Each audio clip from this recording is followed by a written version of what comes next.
Are MAP bacteria causing your IBS, Crohn's, and colitis? There's a lot of cures in the works right now on if we could just kill MAP bacteria, our Crohn's and colitis will go away. Is this true? Because this theory has been tested 100 years ago by Dr. Crohn himself, the guy who discovered Crohn's disease, and he did not want to call it Crohn's disease because it's dumb. He wanted to call it regional ileitis. So we're going to go over, everybody with Crohn's and colitis, they have MAP bacteria inside of them. But everyone else on planet Earth has MAP bacteria inside of them. And it's not even a bacteria. This is how little the average person is educated on, what's the difference between a mycobacteria and a bacteria. So we're going to go over, whether dealing with mycobacteria, how do you really, everyone has it, but how do you really get rid of it? Why do other people have it and they don't have symptoms? We're going to answer all these questions inside this video today. But if you haven't done so already, wait until you watch the whole video. Go sign up for my webinar. I'll show you everything that I did to heal from my IBS, Crohn's, and colitis after drugs and diets didn't work. And it also signs you up for my email newsletter where I have tons of free information for you. Yeah, it's the best. So, all right. What is MAP? MAP is an abbreviation for mycobacteria.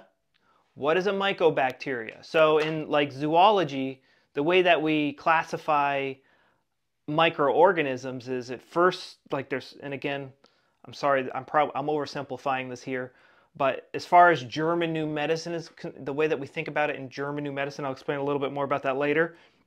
It's fungus, microbacteria, and the fungus and the mycobacteria are on the oldest tissues, the endodermal tissues. And then on, the mesoderm tissues, it's bacteria, it's mycobacteria and bacteria. And then on the ectoderm tissues, it's bacteria and viruses. And I can't really speak on that because we live in a socialist society. So what is a mycobacteria? It's this microorganism that's between fungus and bacteria. It's like a bigger bacteria. I don't know what this avium stands for, but then paratuberculosis is what it stands for. Dr. Crohn's thought, at first, they thought these doctors were scientists. Today, doctors are just drug dealers. They just know how to prescribe drugs and do surgeries. But doctors back then, they actually had the free will to do science and to investigate and try to figure out what the root cause is. It's not even part of a GI doctor's repertoire or responsibilities to try to figure out what the root cause of these things are. So they thought it was a tuberculosis infection. They thought it was a tuberculosis infection. So they thought, today they say it caused, this MAP bacterium causes Crohn's and colitis. Is that true? You'll see it on scientific papers. But it's not true. It's not true. Because if you put this bacteria, and Dr. Crohn's did this, if you put MAP into the intestines of an animal, rabbit, cow, dog, guinea pig, rat, mice, they do not develop Crohn's and colitis. If you cannot say that MAP bacteria causes Crohn's and colitis if you put it into another person or another animal and they don't develop Crohn's or colitis. But people who do have Crohn's and colitis, they have high levels of MAP in their gut. Very interesting. Very interesting. What is going on here? Everybody with Crohn's and colitis have high MAP, but if you put MAP into somebody's, gut, they don't get it. What's going on? I know some of you who watch my channel, you might still be subscribed to the germ theory. But even people who follow the terrain theory, you know, it's really shaking our core beliefs on how disease works in the body. Dr. Hammer, the founder of German New Medicine, he figured all this out for us, what was really going on. So, you know, there are people who take, and okay, and let's also throw this line of logic into the equation. So if you add it, you know, does not equal disease, right? But everyone has lots of MAP, you know, with Crohn's, okay? And colitis, whatever.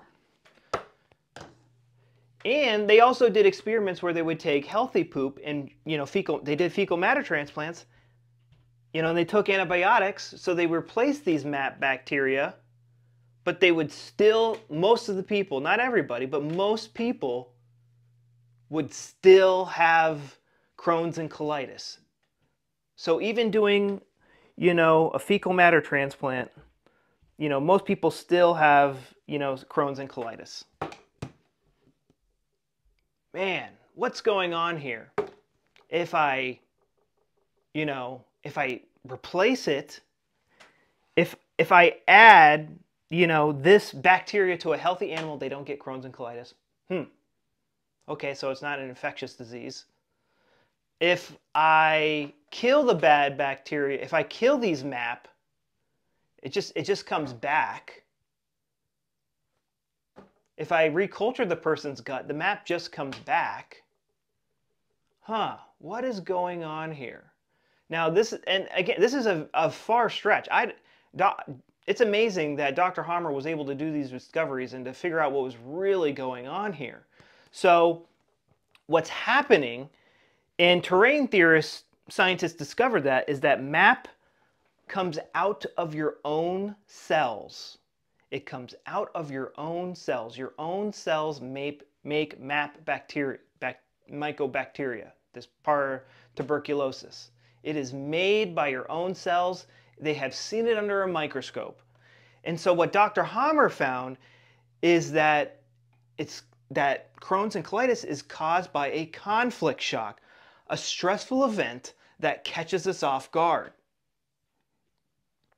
I can't digest money and I'm angry about it. I can't digest a girl and I'm angry about it. I can't digest the hockey puck and I'm angry about it. Colitis. You know, my teacher's a piece of crap and I can't get rid of them and I'm going to fail. I can't get rid of this guy. I've had some people have it be real literal, where they're fixing the septic system in their house, and the city keeps telling them, like, oh, you're doing it wrong, it's costing them thousands of dollars. I can't get rid of this septic system crap. It's in all of our languages. I can't get rid of this crap. I can't digest you. What a load of crap. How do you think the subconscious is going to interpret that when it's a shock, a conflict shock? Oh my God, if I don't digest this, if I don't get rid of this crap, we ain't gonna make it. It puts the intestines into overdrive. And the way it's going to do that, it does it in two different ways. There's a flat growth, which helps us absorb. And if you look on your lab reports, it will be called the thickening of the intestinal walls. Or you'll have a cauliflower growth, which the dormant form of this is a polyp, which on their colonoscopy, they'll be like, oh, you have polyps. That's what they are. And the digestive juices that this produces digest foods 10 times faster. They've tested it. And this is going to absorb food better as well. So during the conflict active phase, I can't get rid of this crappy thing. I can't digest this thing important to my survival. When it gets resolved, that is when mycobacteria, the MAP bacteria, get activated and they break down this tissue. And then you get diarrhea, you get pain, you get the fevers, and all that jazz. So MAP bacteria are not causing your IBS, Crohn's, and colitis. You can't make a vaccine for MAP bacteria.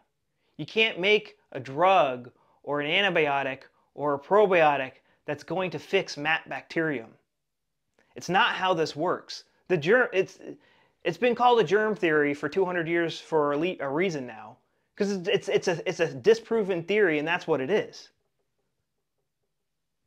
What's really going on here is that a conflict shock put your gut into overdrive. And these bacteria, the MAP, are here to remove the extra gut cells. And now if the conflict is on, off and on, off and on, off and on, off and on, you know, the MAP bacteria levels remain high. And it looks like you have a MAP infection. And you can remove them, and they're just going to grow back whenever the conflict rolls around again. So the only way to deal with a MAP infection is to, first, you have to find the conflict. And I get a lot of questions on, oh, how do you do this? Get out a piece of paper, draw a line. It's called your timeline. When did your symptoms start? Okay, they started, you know, in 2021 in the winter. What was going on? What was stressful? Oh, nothing was stressful. Bull crap. What was stressing you out? What were you doing? Who were you dating? What was your job? Were you going to school? Did you fail finals? What happened? Oh, yeah, I remember now. You know, we just moved into a house, and, you know, the previous owners left all their crap in it, and we weren't allowed to get rid of it, but we also weren't allowed to start renovating. Like, it was a mess. There you go. Maybe that was it. Or maybe it was, you know, your girlfriend sleeping with your brother. I don't know. Like, you tell me. We suppress, a lot of the times we suppress and avoid these these not so pleasant memories. But that is the first step. You need to find the conflict, and then that way you'll be better able to find the subconscious reminders of that conflict that are putting your gut in and out of overdrive, keeping the MAP bacterium active. Is literally breaking down the flesh in your body, which is what it's supposed to do, but we would like, you know, you have to resolve this conflict on a conscious and subconscious level in order to get better. All right? MAP bacterium, you know, MAP mycobacteria is you. It is your own cells. We all have, every human on planet Earth has the ability to generate these cells. It's not genetic. I mean, maybe it's genetic, but we all have it. Not just us humans. All animals on planet Earth can generate MAP bacterium. People like to think we're unique flowers, us the human race. We all share the same basic design.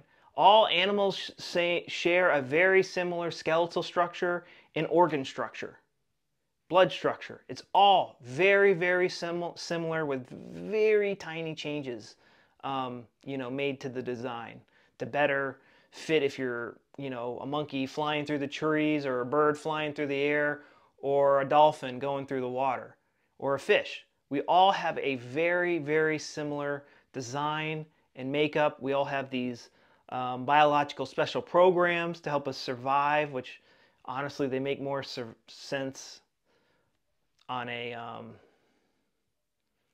bacterial level. I don't know. I feel like these biological special programs don't make much sense when life left the petri dish, but it makes a lot of sense for, you know, single cellular and the small organisms you have to look at under a microscope. These biological special programs make a lot more sense there, if you ask me. So, yeah, if you haven't done so already, sign up for my webinar, and I go over this in much more details. I give more examples on timelines and stuff like that. Leave a comment down below. What are some other questions you have for me? And I will see you in the next video. Go sign up for my webinar.